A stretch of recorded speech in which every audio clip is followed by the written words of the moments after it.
Hello everyone, welcomes you all in GDC nursing students. Previous class में anatomy subject में मैंने आपको tissue topics में टाइप्स ऑफ टिश्यू में एपिथेलियल टिश्यू और कनेक्टिव टिश्यू के इंपॉर्टेंट पॉइंट्स को क्या किया था, कवर किया था कि जो आपके सेमेस्टर्स और कॉलेज लेवल एग्जामिनेशंस के लिए क्या है, इंपॉर्टेंट है।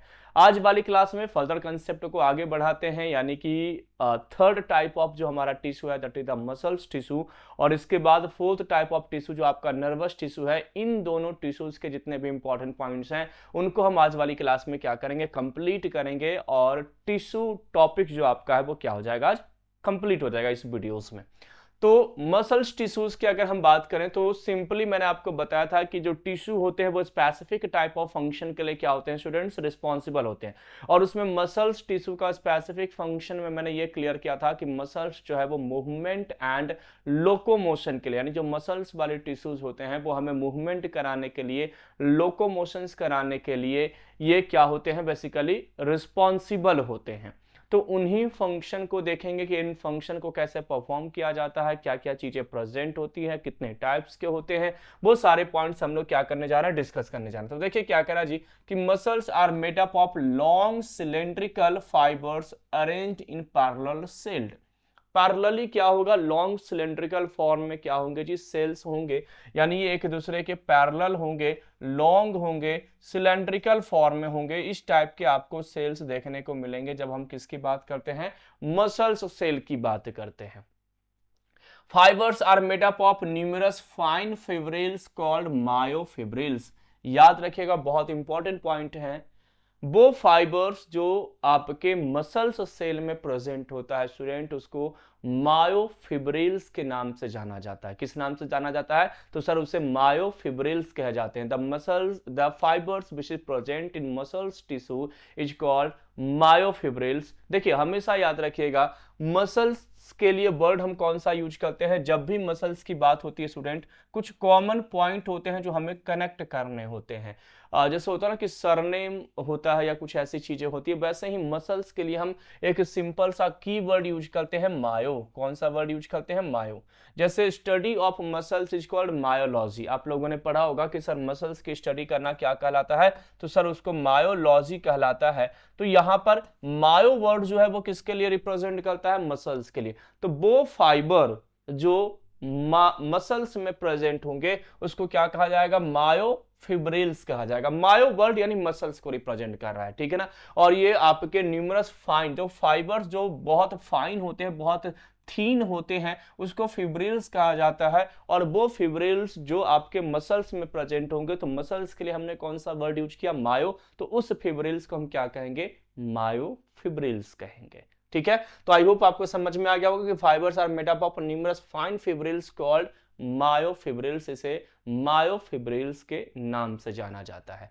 नेक्स्ट है इन रिस्पॉन्स टू स्टिमुलेशन, यानी जब ये स्टिमुलेट होता है, मसल्स फाइबर्स कॉन्ट्रैक्ट, यानी जो मायोफिब्रिल्स है ये क्या होंगे, कॉन्ट्रैक्ट होंगे, and then relax and return to their uncontrolled state in a coordinated fashion.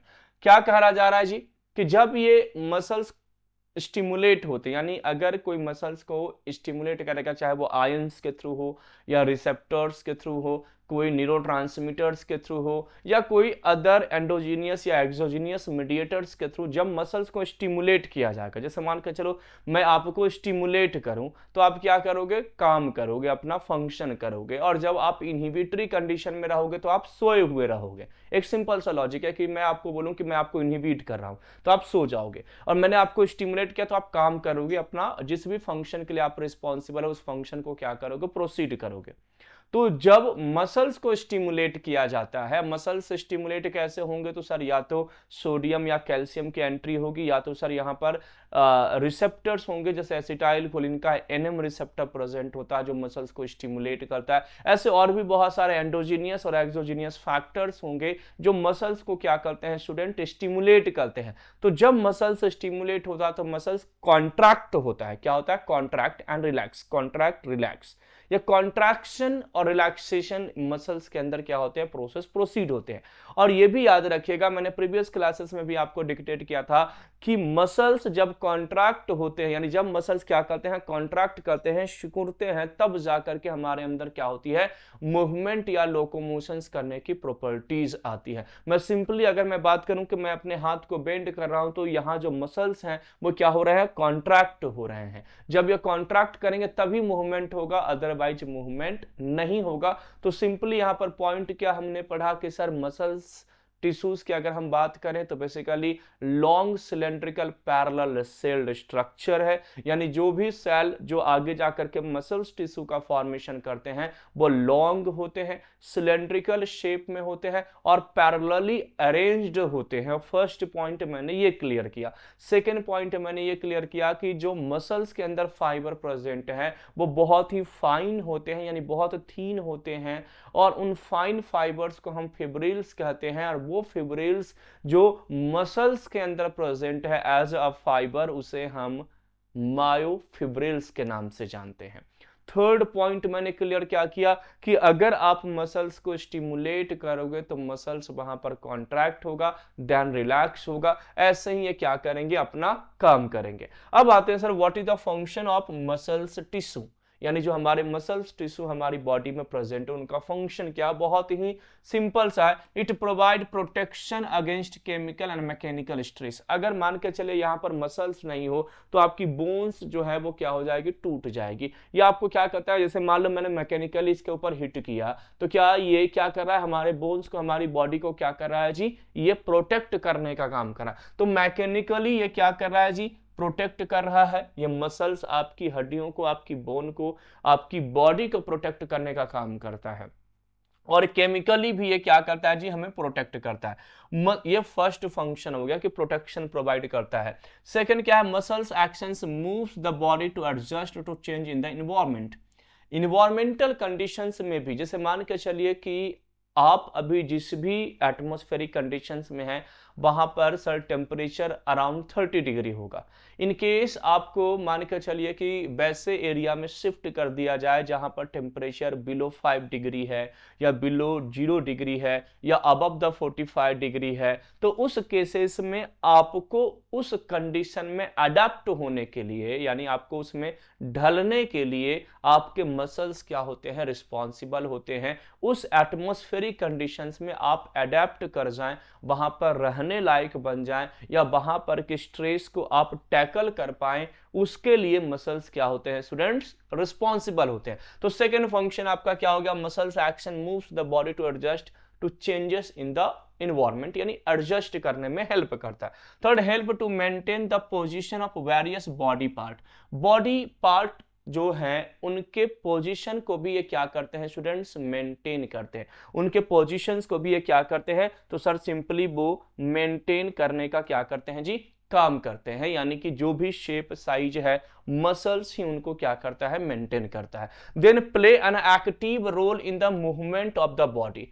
Body की मूवमेंट में इसका मेजर रोल है। मैंने बोला ना कि मैं मूव कर रहा हूं, मैं जैसे जैसे ये सामने आ रहा हूं आपके स्क्रीन के सामने या पीछे जा रहा हूं, ये जो मूवमेंट है या लोकोमोशंस है ये किसके कारण होता है, तो सर मसल्स के कारण होता है, और मसल्स में कॉन्ट्रैक्शन के कारण होता है। क्लियर। तो ये आपका पॉइंट हो गया कि सर मसल्स टिश्यूज का definitions and their functions clear हो गया। अब आते हैं कि sir what is the type of muscles tissue, या how many type of muscles tissue, यानी जो मसल्स टिश्यू होते हैं वो कितने टाइप्स के होते हैं।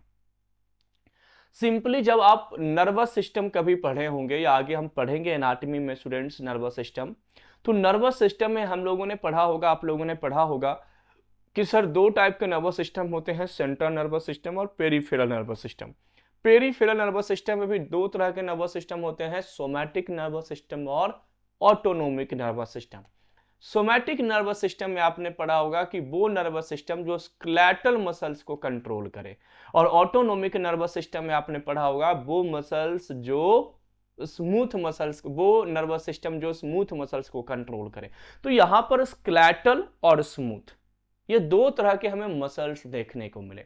यानी जो हमारे मसल्स टिश्यू हैं ये स्केलेटल टिश्यूज हो सकते हैं, स्केलेटल मसल टिश्यू हो सकते हैं, और ये स्मूथ मसल्स टिश्यू हो सकते हैं। स्केलेटल मसल्स टिश्यू की अगर बात की जाए तो ये वॉलेंट्री इन नेचर होता है स्टूडेंट। वॉलेंट्री इन नेचर का सिंपल मीनिंग्स होता है कि वो प्रॉपर्टीज या वो आपकी बॉडी का मसल्स जिसको आप कंट्रोल कर सकते हैं, आप अपने विल पावर के ऊपर आप उसको मूव कर सकते हैं या नहीं मूव कर सकते हैं, जो आपके कंट्रोल में है, उसको वॉलेंट्री मसल्स कहा जाता है। और voluntary muscles is the example of skeletal muscles, या हम कह सकते हैं कि स्केलेटल मसल्स को ही हम वॉलेंट्री मसल्स के नाम से जानते हैं।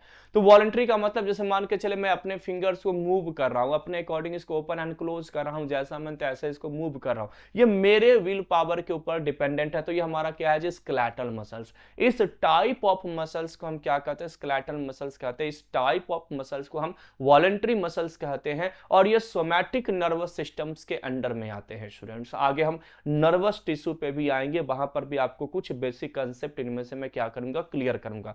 तो अच्छे से सुनिएगा, मैंने आपको क्या बताया कि जो मेरी क्लास है उसमें आपको सुनना बहुत ज्यादा इंपॉर्टेंट है, आपको सुनना पड़ेगा, चीजों को बहुत केयरफुली सुना पड़ेगा, तब जाकर के चीजें क्या होगी, क्लियर होगी। तो स्केलेटल मसल्स समझ में आ गया।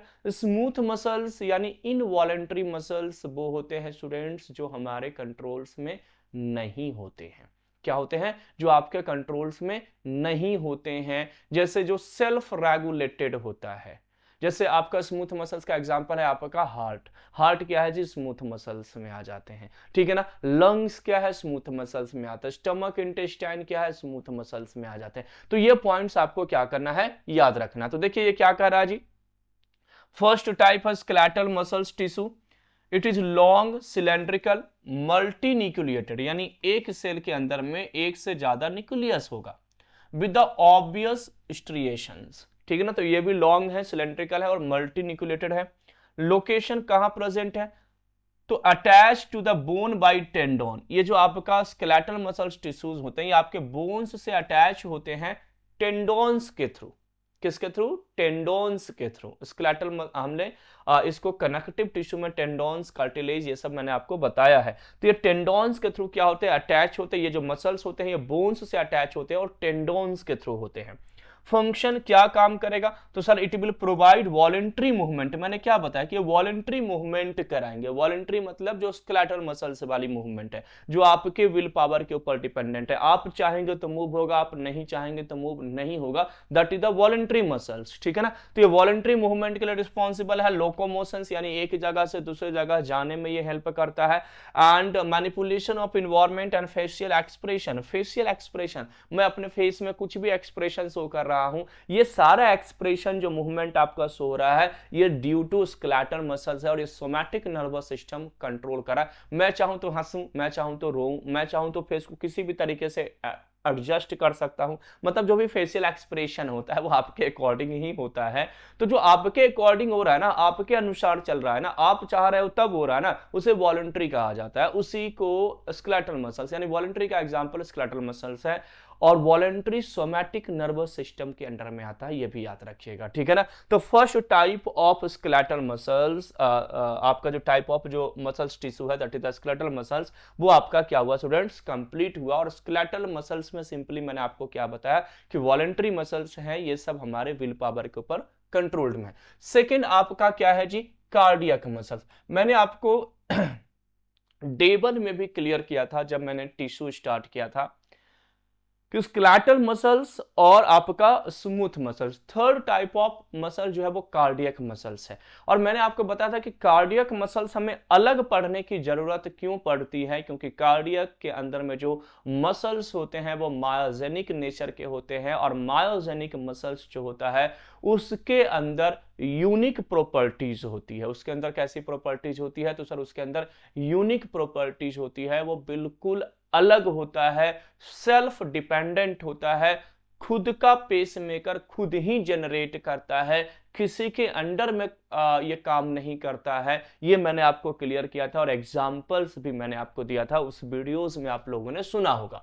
तो कार्डियक मसल्स हमें अलग से डिस्कस करना है, अलग टाइप ऑफ मसल्स टिश्यू के रूप में इसको क्या करना है, डील करना। हालांकि कार्डियक मसल्स भी स्मूथ मसल्स के अंडर में आते हैं, है ना। स्मूथ मसल्स में आपके हार्ट, आपके लंग्स, लीवर, किडनी सब आ जाते हैं, लेकिन चूंकि इसके पास एक मायोजेनिक मसल्स है जो सेल्फ रेगुलेट होता है, सेल्फ जनरेटेड है, सेल्फ फंक्शन को प्रोसीड करता है, सेल्फ पेस मेकर एक्टिविटीज है, इनके पास नोडल टिश्यू है, यानी specific tissue like SA node, AV node, ये सब हैं, bundle of His, Purkinje fibre. That's why इसको हम अलग से डिस्कस करते हैं कार्डियक मसल्स के रूप में।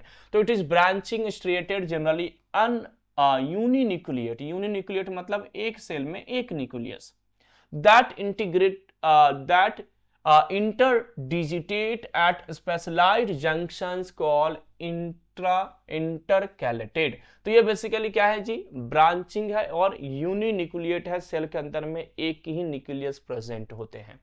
Location wall of the heart, या ये भी याद रखिएगा मायोजेनिक, है ना। कैसे नेचर के होते हैं, मायोजेनिक नेचर के होते हैं, मायोजेनिक इन नेचर। इस पॉइंट को याद रखिएगा स्टूडेंट, जब हम हार्ट पढ़ेंगे एनाटॉमी एंड फिजियोलॉजी में, तो उसमें ये मायोजेनिक्स बहुत इंपॉर्टेंट रोल प्ले करेगा, ये जो वर्ड है आपका, है ना।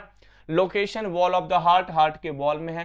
Function, it is responsible for keeping the heart pumping and blood circulation around the body. Heart का काम क्या होगा, हार्ट का काम है कि ब्लड को पंप करना और पूरी बॉडी में सर्कुलेट करना। तो ये जो हार्ट का काम है वो कौन करके दे रहा है, कार्डियक मसल्स करके दे रहा है। मसल जब कॉन्ट्रैक्ट होते हैं तो ब्लड पंप होता है और पूरी बॉडी में सर्कुलेट होता है। Is that clear. तो ये इसका क्या हो गया, जो हार्ट का काम है वही इसका क्या हो जाएगा जी, फंक्शन हो जाएगा कार्डियक मसल्स का।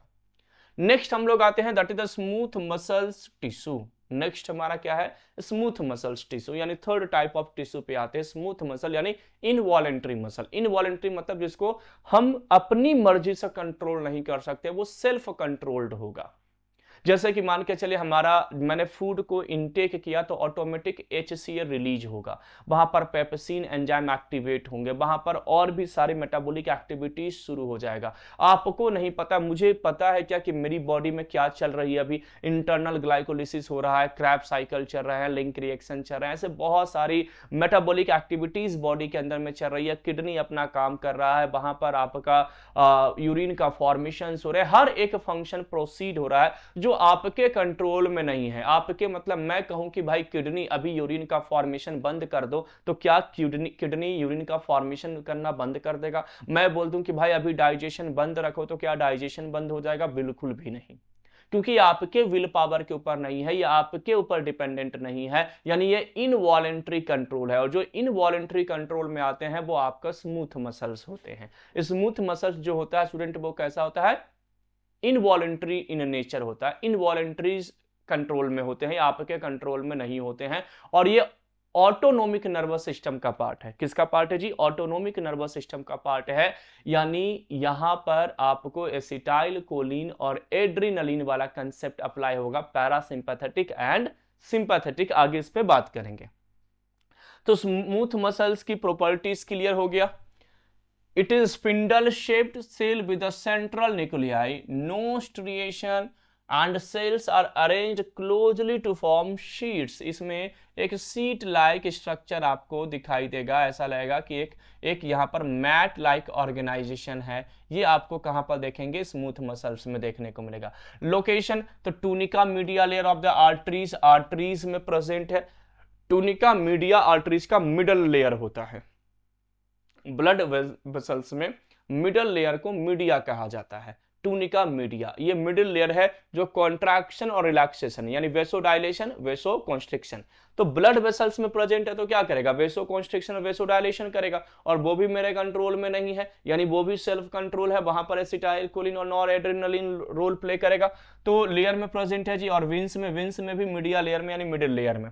Male and female reproductive tract में प्रेजेंट है। मेल रिप्रोडक्टिव ट्रैक्ट में, फीमेल रिप्रोडक्टिव ट्रैक्ट में ये क्या होते हैं? प्रेजेंट होते हैं, ठीक है ना। जीआईटी में प्रेजेंट है bladder, uterus, ciliary muscles, kidney. मैंने बताया ना कि जो भी आपके आईज हो गया या जो भी आपके कैविटीज में ऑर्गन प्रेजेंट हैं वो आपका स्मूथ मसल्स है। स्केलेटल मसल्स मतलब बोन्स से अटैच, जहां पर टेंडोन अटैचमेंट शो कर रहा है, बाकी सब के सब स्मूथ मसल्स है, याद रखिएगा, ठीक है ना। फंक्शन क्या करेगा, तो जीआईटी में डाइजेशन, आई में मियोसिस मीडिएसिस कॉज करेगा, ब्लड वेसल्स में वेसोडाइलेशन वेसोकंस्ट्रिक्शन कॉज करेगा, ये इनकी प्रॉपर्टीज होगी। तो it is in the stomach and the intestine where it help with the digestion and the nutrient collection. Basically अगर मैं इसको जीआईटी की बात करूं कि स्टमक और इंटेस्टाइन में स्मूथ मसल्स का काम क्या है, तो सर बेसिकली डाइजेशन करेगा और क्या करेगा जी, न्यूट्रिएंट को कलेक्ट करेगा। It is found throughout the urinary system where it function to help rid the body of toxin and the work in the electrolyte balance। अगर ये किडनी में प्रेजेंट है, एक्सक्रीटरी सिस्टम में present है, तो क्या काम करेगा, तो सर ये सिंपली आपके यूरिन का फॉर्मेशन करेगा और टॉक्सिक कंपोनेंट्स को बॉडी से क्या करेगा स्टूडेंट्स, बाहर करने का काम करेगा, ठीक है ना। तो ये सिंपल इसका क्या है फंक्शन, ये जहां पर भी प्रेजेंट होंगे, अब ब्लड वेसल्स में प्रेजेंट होगा तो वेसोडाइलेशन कॉज करेगा, है ना, ब्लड वेसल्स में होंगे तो वेसोडाइलेशन वेसोकंस्ट्रिक्शन कॉज करेंगे, आई में होगा तो प्यूपिल को कॉन्ट्रैक्ट या डायलेट करेगा, प्यूपिल का कॉन्ट्रैक्ट होना मियोसिस कहलाता है, प्यूपिल का डायलेट होना मिड्रिएसिस कहलाता है। हार्ट में हार्ट रेट को अप एंड डाउन करने के लिए रिस्पॉन्सिबल होगा, यानी टेकिकार्डिया या तो ब्रेडिकार्डिया कॉज करेगा। इज दैट क्लियर, यानी जहां पर भी प्रेजेंट होंगे स्मूथ मसल्स में, उन स्मूथ मसल्स के स्पेसिफिक फंक्शन को परफॉर्म कराने में या रेगुलेट कराने में ये क्या होंगे स्टूडेंट्स, रिस्पॉन्सिबल होंगे। ये इनके क्या है जी, एग्जांपल है। तो सिंपली यहां पर वही दिया गया है, कार्डियक मसल्स, स्केलेटल मसल और स्मूथ मसल्स, इन तीनों के बारे में आपको पॉइंट दिया गया, कार्डियक मसल्स कैसे होते हैं, स्केलेटल मसल्स कैसे होते हैं या स्मूथ मसल्स कैसे होते हैं, ठीक है ना, इन तीनों का स्ट्रक्चर है जी। अब आते हैं फोर्थ यानी कि लास्ट जो हमारा जो टिश्यूज हैं, टाइप ऑफ टिश्यूज हैं, वो हमारा क्या है, नर्वस टिश्यूज है। तो लास्ट टॉपिक्स पे यानी कि जो हमारा टिश्यू का आखिरी जो हमारा टाइप्स है, that is the nervous tissue students, उस पे हम लोग क्या कर रहे हैं, एंटर कर रहे हैं। तो याद रखिएगा जो आपका मसल्स टिश्यू है उसमें बेसिकली स्केलेटल मसल टिश्यू और स्मूथ मसल टिश्यू, ये दो स्पेसिफिक है। थर्ड हम कार्डियक मसल्स को इसलिए पढ़ते हैं क्योंकि उनके पास अलग प्रॉपर्टी है, मायोजेनिक नेचर के होते हैं इसलिए। वॉलेंट्री क्या है, इनवॉलेंट्री क्या है, ये मैंने आपको क्या किया, क्लियर किया है ना। अब आते हैं sir nervous tissue. Nerve fibres are called as a neuron. जो नर्व के फाइबर्स होते हैं उसे क्या कहा जाता है, न्यूरॉन्स कहा जाता है। जो मसल्स फाइबर होते हैं उसको मायोफिब्रिल्स कहा जाता है। ये सब याद रखिएगा, ठीक है ना, कि किनके फाइबर्स को क्या कहा जाता है। मसल्स के फाइबर को मायोफिब्रिल्स कह रहे थे, नर्व के फाइबर्स को क्या कहा जाता है स्टूडेंट, तो सर इसे न्यूरॉन्स के नाम से जाना जाता है। अ neuron is the fundamental unit of the nervous system. Neurons क्या है, तो सर ये फंडामेंटल यूनिट है, किसका फंडामेंटल यूनिट है, नर्वस सिस्टम का। नर्वस सिस्टम का फंडामेंटल यूनिट जो है वो क्या है जी, आपके न्यूरॉन से है, ठीक है ना। तो यहां सिंपली आपको याद रखना है कि न्यूरॉन्स क्या है जी, तो नर्वस यानी जो आपका नर्वस सिस्टम है उसका एक फंडामेंटल यूनिट में आता है, यानी बेसिक यूनिट। फंडामेंटल मतलब जिससे ये बने होते हैं, ठीक है ना, उसी को बेसिक यूनिट कहा जाता है, उसी को बेसिक फंडामेंटल यूनिट कहा जाता है। सिंपली आप समझो ना, cell is the basic fundamental unit of life, यानी लिविंग ऑर्गेनिजम्स को अगर लिविंग कंडीशंस में बने रहना है तो उनको क्या रिक्वायर्ड होता है, तो सर सेल रिक्वायर्ड होता है। तो वैसे ही आपका न्यूरॉन्स जो है ये नर्वस सिस्टम का फंडामेंटल यूनिट है, यानी न्यूरॉन्स जो है इसे हम सर नर्व सेल के नाम से भी जानेंगे, क्योंकि फंडामेंटल यूनिट कौन होता है, फंडामेंटल यूनिट तो सर सेल को कहा जाता है। तो न्यूरॉन्स को हम नर्व सेल के नाम से भी जानेंगे क्योंकि सर ये फंडामेंटल यूनिट है, और फंडामेंटल यूनिट हमेशा हमारी क्या होती है, तो सर सेल होती है। तो वो सेल जो नर्वस सिस्टम का फंडामेंटल यूनिट है उसको नर्व सेल कहा जाएगा, या तो उसको न्यूरॉन्स के नाम से जाना जाता है। स्टूडेंट बहुत कॉम्प्लिकेटेड प्रोसेस है, बहुत कॉम्प्लिकेटेड ये आपका सिस्टम है, लेकिन बहुत इंपॉर्टेंट है, बहुत कंसेप्ट है इसमें। जब मैं इसके फिजियोलॉजी आपको पढ़ाऊंगा तो बहुत अच्छे से इन पॉइंट्स को क्या करूंगा, क्लियर करूंगा। अब इसमें क्या क्या प्रेजेंट है, तो sir nerve cell body present होता है। आप लोगों ने इस टाइप से कभी ना कभी डायग्राम बनाया होगा कि सर ये हमारे क्या हैं, तो ये हमारे नर्व हैं। अब ये आपने इस टाइप से बनाया होगा तो ये आपका क्या है जी, तो सर इसी को हम साइटोन कहते हैं, या तो इसी को हम सेल बॉडी के नाम से जानते हैं। Nerve cell body, axon, this one is the axon, इसी को हम एक्सॉन कहते हैं। इस एक्सॉन में भी आप लोगों ने पढ़ा होगा कि माइलिनेटेड, नॉन माइलिनेटेड होते हैं। माइलिनेटेड शीथ प्रेजेंट होता है जो बेसिकली स्वान सेल के बने होते हैं इन केस ऑफ पीएनएस, है ना, और जहां पर ये एब्सेंट होता है उसको नोड ऑफ रैनबियर कहा जाता है। ये सब स्ट्रक्चर हम पढ़ेंगे एनाटॉमी में, और बेसिकली आपने कभी हायर सेकेंडरीज वगैरह में डिस्कस किया होगा। नेक्स्ट आपका क्या है जी, डेंड्राइट्स, यानी ये जो आपको हेयर लाइक स्ट्रक्चर दिखाई देता है इसी को हम क्या कहते हैं, डेंड्राइट्स कहते हैं। तो डेंड्राइट्स है, इसको साइटोन कहा जाता है, सेल बॉडी एक्सॉन है, ये आपका सिनेप्टिक टर्मिनल पार्ट होता है जी, ये इस दो नर्व्स के बीच के गैप को साइनेप्स कहा जाता है। तो ये basically nerve, cell body, axon और डेंड्राइट्स, ये तीन चीजों से क्या है मिलकर के बने होते हैं। नर्व सेल बॉडी का काम क्या है, फर्स्ट हम लोग आते हैं नर्व सेल बॉडी। तो each nerve cell body is irregular in shape, irregular shape का होता है ना, कैसा होता है, कोई शेप नहीं है, इरेगुलर शेप का होता है। हैज अ न्यूक्लियस, इसके पास एक न्यूक्लियस प्रेजेंट होते हैं student, and a highly specialised protoplasm, और इसके पास स्पेशल टाइप ऑफ क्या होते हैं, प्रोटोप्लाज्म प्रेजेंट होते हैं। ये इनके सेल बॉडी से रिलेटेड पॉइंट हैं कि सर इनके सेल बॉडी कैसे होते हैं, किस शेप में होते हैं। यहां पर डायग्राम्स भी दिया गया है कि सर जो आपको ये जो स्ट्रक्चर हेयर्स लाइक दिखाई दे रहा है, this one is the dendrites, highly, यहां पर एक न्यूक्लियस है जी, आपका सेल बॉडी है, ये एक्सोनल हाइलॉक कहा जाता है, ये माइलिन शीथ है, जहां माइलिन शीथ एब्सेंट है उसको नोड ऑफ रैनवियर कहा जाता है, माइलिन शीथ जिससे बनते हैं उसको स्वान सेल कहते हैं, और जो लास्ट आपका है उसको एक्सोनल टर्मिनल कहा जाता है, जहां पर सिनेप्टिक वेसिकल या सिनेप्टिक क्लेफ्ट क्या होते हैं, प्रेजेंट होते हैं। ये सिंपली स्ट्रक्चर है जी, किसका स्ट्रक्चर है, तो सर ये आपका नर्व सेल यानी न्यूरॉन्स का स्ट्रक्चर है, जो कि बेसिक फंडामेंटल यूनिट है किसका, नर्वस सिस्टम का। बाकी जब हम नर्वस सिस्टम पढ़ेंगे एनाटॉमी में तो इन स्ट्रक्चर को बहुत डिटेल में पढ़ेंगे, अभी तो बस basic concept as a tissue हम नर्वस सेल को क्या कर रहे हैं, नर्व सेल को यहां पर डिस्कस कर रहे हैं। ठीक है, axon second part of the nerve cell, और न्यूरॉन्स ये जो पार्ट आप देख रहे हैं इसको एक्सॉन कहा जाता है स्टूडेंट। ठीक है ना, क्या है जी, तो it is the longest structure of the neurons, neurons का लॉन्गेस्ट स्ट्रक्चर है। It is the main fibre which arise from the nerve cell body, ये नर्व सेल बॉडी से अराइज होता है और यहां से लेकर के आपके एक्सोनल टर्मिनल तक जाता है, तो लॉन्ग है और मेन फाइबर्स है। डेंड्राइट्स क्या करते हैं, तो सर कोई भी इंपल्स को ये रिसीव करने का काम किसका होता है, डेंड्राइट्स का। इंपल्स आगे सेल बॉडी में जाता है और एक्सॉन के थ्रू एक्सोनल टर्मिनल में जाते हैं, और एक्सोनल टर्मिनल से दूसरे नर्व सेल में क्या होते हैं, ये ट्रांसमिट होते हैं।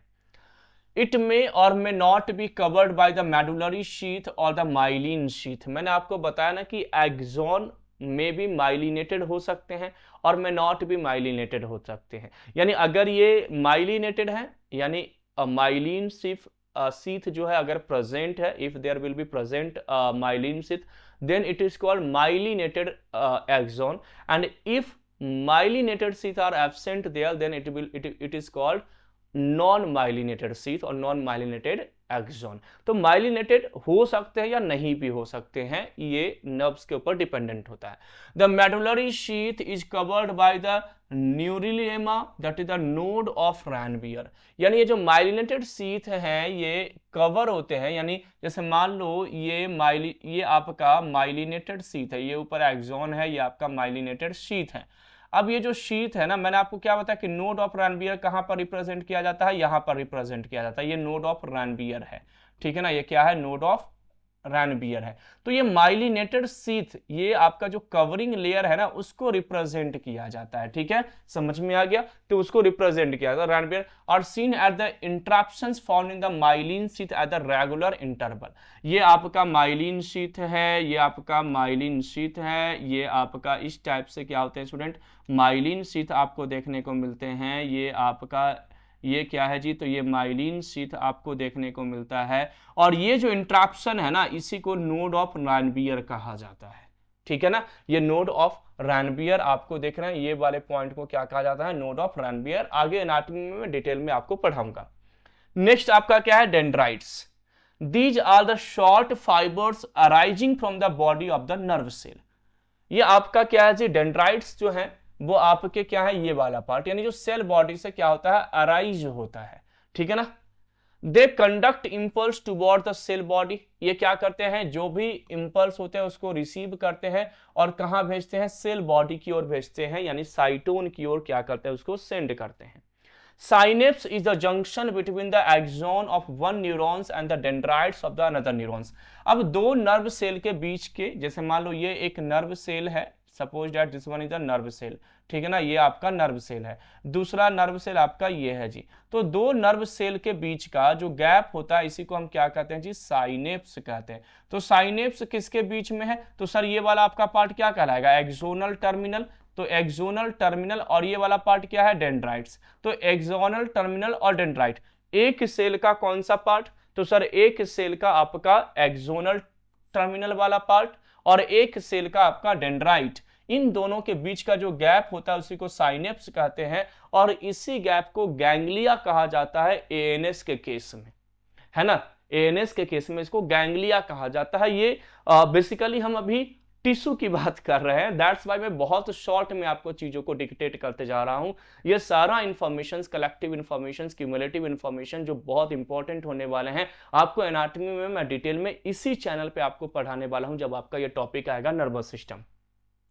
Nerve cells are present in the grey matter और cerebrum part of the brain. ये नर्व सेल्स जो होते हैं ये कहाँ प्रेजेंट होते हैं, सेरिब्रम वाले पार्ट में प्रेजेंट होता है, स्पाइनल कॉर्ड और गैंग्लिया वगैरह में ये क्या होते हैं, बेसिकली प्रेजेंट होते हैं। तो ये इनके जो स्ट्रक्चर थे कि क्या क्या प्रेजेंट है, तो सर सेल बॉडी है, एक्सॉन है, डेंड्राइट्स हैं, इन सब के बारे में छोटा मोटा इंफॉर्मेशन जो थोड़ी बहुत जो आपको एज अ टिश्यू पढ़ना है वो स्टूडेंट्स क्या कर रहे हैं, हम लोग डिस्कस कर रहे हैं। The nerve containing the medullary sheath are called as the medullated nerves.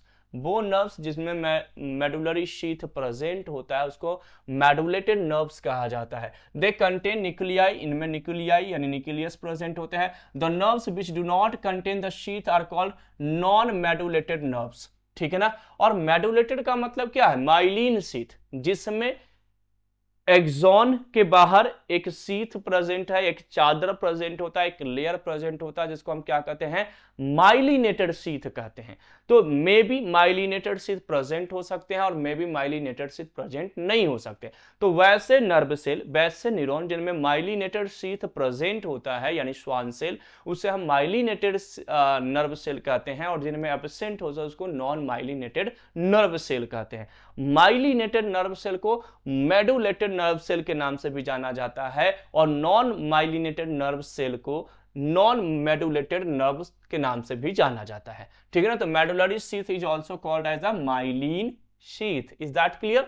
Location कहां प्रेजेंट है, तो सर ये हमारे ब्रेन में, स्पाइनल कॉर्ड में, नर्व्स में, हर जगह ये क्या होते हैं, बेसिकली प्रेजेंट होते हैं। क्या, आपके डेंड्राइट्स जो होते हैं।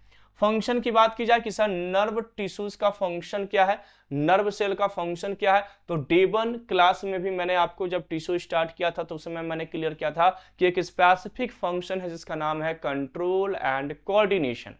अपनी बॉडी में जितने भी मैकेनिज्म्स कंट्रोल होते हैं, मैंने अपने सर पे हाथ रखा तो हमें फील हुआ कि किसी ने हाथ रखा, मैंने ऐसे इसको पीटा तो हमें फील हो रहा है कि हमें पेन हो रहा है, मैंने अपने हाथ को टच किया तो सेंसेशन फील हुई, गर्मी फील हो रहा है, भूख लग रही है, प्यास लग रहा है, A to Z मैंने फूड इनटेक किया, ऑटोमेटिक HCl बनना शुरू हो गया, मैं एक्सरसाइज करना शुरू किया, ऑटोमेटिक ब्रीदिंग क्या हो गया, फास्ट हो गया, आपका हार्ट रेट इंक्रीज हो गया। A to Z जो आपका कंट्रोल एंड कोऑर्डिनेशन की प्रोसेस आपकी बॉडी में चल रही है, मैं क्या बोल रहा हूं, मैं क्या समझा रहा हूं, आप क्या सुन रहे हो, आप क्या समझ रहे हो, ये सारे अप्रोचेस को कौन डेवलप करता है स्टूडेंट, तो सर ये सारे अप्रोचेस को डेवलप करता है आपका नर्व सेल, यानी इसी प्रोसेस को हम कहते हैं कंट्रोल एंड कोऑर्डिनेशन, ठीक है ना। अब मैं नर्व सेल के बारे में बता रहा हूं तो मैं नर्व सेल के ही बारे में बात करूंगा, मैं किसी दूसरे सेल के बारे में बात नहीं कर रहा हूं। तो ये भी कौन कंट्रोल करके दे रहा है, तो ये भी कंट्रोल करके दे रहा है जी हमारा नर्व सेल। तो control and coordination that is the major function, it is the major function of nerve cell and nervous system and nervous tissue. Is that clear. तो देखिए फंक्शन पे आते हैं, क्या कहता है जी, neurons generate and carry out the nerve impulse. Impulse, मैंने अपने फिंगर को टच किया तो यहां से इंपल्स को कैरी करके ले जाने वाला ब्रेन तक कौन है जी, नर्व सेल है। यानी कट गया, चुभ गया, फट गया, जल गया, जो भी इंपल्स, भूख लग रही है, प्यास लग रही है, डाइजेशन स्टार्ट हो गया, हर एक इंपल्स, इंपल्स मतलब इंफॉर्मेशन, इंफॉर्मेशन मतलब मैसेज, जो हमारी बॉडी में मैसेजेस हैं, जो इंफॉर्मेशंस हैं, जो कि ट्रांसमिट हो रहे हैं, उनको कैरी फॉरवर्ड करने वाला क्या होता है? तो सर नर्व सेल होते हैं। ठीक है ना? तो नर्व इंपल्स को कौन फॉरवर्ड करता है? न्यूरॉन्स। ये जनरेट भी करते हैं, ये क्या करते हैं? उत्पन्न यानी इंपल्स को जनरेट करने का भी काम। They produce electrical signals that are transmitted across the distance, they do so by secreting chemical neurotransmitter. ये बहुत सारे neurotransmitter like acetylcholine, noradrenaline, adrenaline, dopamine, इसके अलावा कुछ आपके ऑटोक्वाइड्स जो आपके एज अ न्यूरोट्रांसमीटर काम करते हैं, जैसे कि हिस्टामिन, सेरोटोनिन। इसके अलावा कुछ एक्साइटेटरी में ग्लूटामेट, एस्पार्टेट, गाबा, आपका इनहिबिटरी में ग्लाइसिन। इन सब न्यूरोट्रांसमीटर को ये क्या करते हैं? रिलीज करते हैं, और इन न्यूरोट्रांसमीटर के थ्रू ही स्टूडेंट्स आपकी बॉडी में ये कंट्रोल एंड कोऑर्डिनेशन करते हैं। जैसे मान के चलो मैं रेस्ट कर रहा हूं, तो रेस्ट करने के लिए हार्ट रेट को डाउन करना है, कम करना है, ब्रेडिकार्डिया करवाना है, यानी कि उसको कम लेकर के जाना है, तो उस केस में ये क्या करेगा? एसिटाइल कोलिन को रिलीज करेगा। एसिटाइल कोलिन यहां पर क्या होंगे? तो एज अ न्यूरोट्रांसमीटर यहां पर रिलीज होंगे, जो आपके हार्ट रेट को क्या कर देंगे? कम कर देंगे, ब्रोंकाई को क्या कर देंगे? कॉन्स्ट्रिक्ट कर देंगे, ब्लड वेसल्स को क्या कर देंगे? डायलेट कर देंगे, पीपल को क्या कर देंगे? कॉन्ट्रैक्ट कर देंगे। तो ये सारी चीजें ये क्या है? न्यूरोट्रांसमीटर के थ्रू कराते हैं। मुझे मान के चले मैं एक्सरसाइज करना शुरू कर दिया, तो उस केस में वो नॉर एड्रेनलिन को रिलीज करवाएंगे एज अ न्यूरोट्रांसमीटर। समझ में आ गया? तो बॉडी में कब कौन से न्यूरोट्रांसमीटर को, मुझे नींद आ रही है, मुझे सोने जाना है, मैं बेड पे चला गया, तो उस समय वो एक न्यूरोट्रांसमीटर रिलीज कराएगा, आपका न्यूरॉन सेल यानी नर्व सेल, जिसका नाम है गाबा। वो गाबा क्या कर देगा? तो क्लोरीन की एंट्री करवाएगा और आपको क्या आ जाएगा जी? नींद आ जाएगा। तो किस केस में, यानी जो अपना फंक्शन ये परफॉर्म कराते हैं, ये जो कंट्रोल एंड कोऑर्डिनेशन का प्रोसेस है, उसमें डिफरेंट टाइप ऑफ न्यूरोट्रांसमीटर ये क्या करते हैं? यूज करते हैं। न्यूरोट्रांसमीटर का भी कंसेप्ट हम आगे फर्दर डिस्कस करेंगे डिटेल में। फिलहाल याद रखिए कि ये जो भी फंक्शन परफॉर्म कराते हैं, या जो भी इंफॉर्मेशंस को आपको ये ट्रांसमिट करते हैं, वो न्यूरोट्रांसमीटर के रूप में हो सकते हैं, आयंस के रूप में भी हो सकते हैं, जैसे सोडियम, पोटेशियम, कैल्शियम क्लोराइड, इन सब के फॉर्म में भी ये क्या हो सकते हैं? ये अपने इंपल्स को ट्रांसमिट कर सकते हैं। रिस्पॉन्ड टू स्टिमुलाई, यानी जो भी स्टिमुलाई है, रिस्पॉन्ड करना, गर्मी आ रही है, पसीना आ गया, ठंड लग रही है, शिवरिंग इफेक्ट आ गया, भूख लग रही, हर एक रिस्पॉन्ड डेवलप करना। मैंने टच किया तो हमें फील हुआ, ये रिस्पॉन्ड हुआ। फील मतलब रिस्पॉन्ड, यानी कि वो रिएक्ट करके आपको आंसर किया। मैं अपने फिंगर को ऐसे पिंच कर रहा हूं तो मुझे फील हो रहा है, ये रिस्पॉन्ड आ रहा है। तो ये जो रिस्पॉन्ड डेवलप करना स्टिमुलाई के अगेंस्ट, ये किसका काम है जी? तो ये भी सर नर्व सेल का काम है। It carry out communication and integration. Communication body से, नीचे की बॉडी में नीचे पेन हो रहा है, दर्द हो रहा है आपके ट्वाइज में, हमें कैसे फील होता है कि सर हमारे फिंगर में दर्द हो रहा है, पेन हो रहा है, या ट्वाइज में पेन हो रहा है? तो वो इंफॉर्मेशंस को क्या करता है? कलेक्ट करता है, और कलेक्ट करके उसको इंटरप्रिटेट करता है, यानी डिकोड करता है। डिकोड मतलब उसको समझता है, और उसके बाद हमें फील करवाता है कि आपके पैरों में दर्द हो रही है, आपको इस एरिया में पार्टिकुलर प्रॉब्लम्स हो रही। तो कम्युनिकेशन यानी बॉडी में जितने भी कम्युनिकेशंस, यानी जो आपका कन्वर्सेशन, बात करना नहीं, जो सिग्नल आ रहा है, भूख लग रही है, प्यास लग रही है, पेन हो रहा है, स्टमक में पेन हो रहा है, ये वो सो सारी कम्युनिकेशंस को ये क्या करता है जी? इंटरप्रिटेट करने का, इंटीग्रेट करने का क्या करता है? काम करता है। It provide electrical insulation to nerve cell and removes debris.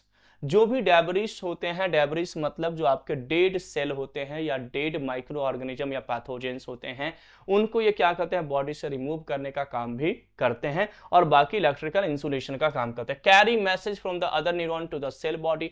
दूसरे न्यूरॉन से बॉडी, सेल बॉडी तक मैसेज को कैरी करवाते हैं। मैं मसल्स को मूव कर रहा हूं तो ये इंफॉर्मेशन जा रहा है, एसिटाइल कोलिन रिलीज हो रहा है न्यूरोट्रांसमीटर के रूप में, और मसल्स को क्या कर रहा है? कॉन्ट्रैक्ट कर रहा है। तो ये सारा इंफॉर्मेशन, ये सारी जो फंक्शन है, वो आपके नर्व सेल के थ्रू होते हैं। और ये सारा फंक्शन अगर क्यूमुलेटिव देखा जाए तो सर ये बेसिकली कंट्रोल एंड कोऑर्डिनेशन का काम है जी। ये ओवरऑल क्या कर रहा है? तो सर कंट्रोल एंड कोऑर्डिनेशन कर रहा है। हालांकि मैंने आपको बताया था कि कोऑर्डिनेशन हार्मोन्स के हेल्प से होते हैं। इसमें हार्मोनल सिस्टम का बहुत बड़ा मेजर रोल होता है। किस केस में? जब हम कोऑर्डिनेशन की बात करते हैं, और कंट्रोल में आपका नर्वस सिस्टम का रोल होता है। मैंने आपको बताया था कि ये एक दूसरे के साथ काम करते हैं, जैसे कि फ्यूल और आपका बाइक काम करता है, या दूसरे गाड़ी आपके पास है वो काम करते हैं। ठीक है ना? तो ये कंट्रोल एंड कोऑर्डिनेशन का ही ये आपका पार्ट है कि आपकी बॉडी में अलग अलग प्रोसेस को ये क्या करते हैं? तो सर कंट्रोल करने का काम करते हैं, कोऑर्डिनेट करने का क्या करते हैं? काम करते हैं, ये आपका नर्व सेल स्टूडेंट्स क्या हो गया, नर्वस टिश्यूज क्या हो गया, कंप्लीट हो गया। तो बेसिकली मैंने आपको 4 टाइप ऑफ टिश्यू क्या होते हैं, एपिथेलियल टिश्यू का स्पेसिफिक फंक्शन क्या है, मसल्स आपका कनेक्टिव टिश्यू का स्पेसिफिक फंक्शन क्या है, मसल्स टिश्यू का स्पेसिफिक फंक्शन क्या है, साथ ही साथ में आपके नर्वस टिश्यूज के स्पेसिफिक फंक्शन क्या है। इन शॉर्ट में सेमेस्टर आपके कॉलेज लेवल एग्जामिनेशन, आपके university level examination, BSc nursing जो आप स्टूडेंट्स हैं फर्स्ट सेमेस्टर के, उनमें मैंने आपको क्या किया उसके अकॉर्डिंग क्लियर किया। हालांकि ये बेस बहुत इंपॉर्टेंट है, जितना स्ट्रॉन्ग बेस रखेंगे आगे कॉम्पिटिटिव अप्रोच उतना ही ज़्यादा क्या होगा, स्ट्रॉन्ग होगा। और जब आप बीएससी नर्सिंग के बाद या बीएससी नर्सिंग के दौरान अगर आप नॉर्सेट की प्रिपरेशंस करेंगे, स्टाफ नर्सेस की प्रिपरेशन करेंगे, नर्सिंग ऑफिसर की प्रिपरेशंस करेंगे या अदर गवर्नमेंट जॉब्स की आप प्रिपरेशंस करेंगे, उस केसेस में ये फाउंडेशंस वाला कंसेप्ट आपको बहुत इंपॉर्टेंट रोल प्ले करेगा। मैं एक और पॉइंट क्लियर कर दूं, अभी हम लोग केवल टिश्यू लेवल पे नर्वस सिस्टम को या मसल सिस्टम को हम लोगों ने क्या किया है जी, डिस्कस किया है। बाकी इन टॉपिक्स को एनाटॉमी एंड फिजियोलॉजी आपके इसी सेमेस्टर्स में आपको डिटेल में भी पढ़ना है, वहां पर मैं आपको इनको क्या करूंगा, डिस्कस करूंगा, ठीक है ना। वहां पर एक एक पॉइंट को हम लोग क्या करेंगे स्टूडेंट्स, कवर करेंगे। आई होप आप इस चैनल पे बने होंगे, इस चैनल को जरूर विजिट कर रहे होंगे। इस चैनल पे जो भी कंटेंट प्रोवाइड किया जा रहा है हमारे एक्सपर्टीज, हमारी टीम के द्वारा, हमारे फैकल्टीज के द्वारा, अलग अलग सब्जेक्ट के, उसको जरूर आप गेन कर रहे होंगे। और इसी चैनल पे आपको नॉर्सेट 8 एग्जामिनेशंस के लिए डेली रात के 8 बजे आपको 25 क्वेश्चन की प्रैक्टिस करवाई जाती है, उसको भी जरूर आप लोग अटेंड कर रहे होंगे। इस चैनल्स में आपको theory as well as objective, आपके semester college level examination as well as आपके कॉम्पिटिटिव अप्रोच, दोनों यहाँ पर क्या किए जाएंगे, हमारे बेस्ट फैकल्टीज के थ्रू आपको प्रोवाइड किए जा रहे हैं। और आगे और भी बेहतर तरीके से हम आपको क्या करेंगे, सर्व करेंगे। इसीलिए आप अपने जूनियर्स, अपने सीनियर्स, अपने कलीग्स, अपने दोस्तों से चैनल्स के बारे में जरूर शेयर कीजिएगा और आप प्रमोट कीजिएगा। थैंक यू एवरीवन, मिलते हैं स्टूडेंट्स अगली क्लास में अगले कंसेप्ट के साथ। Thank you everyone for watching GDC and supporting GDC. Thank you, have a nice day.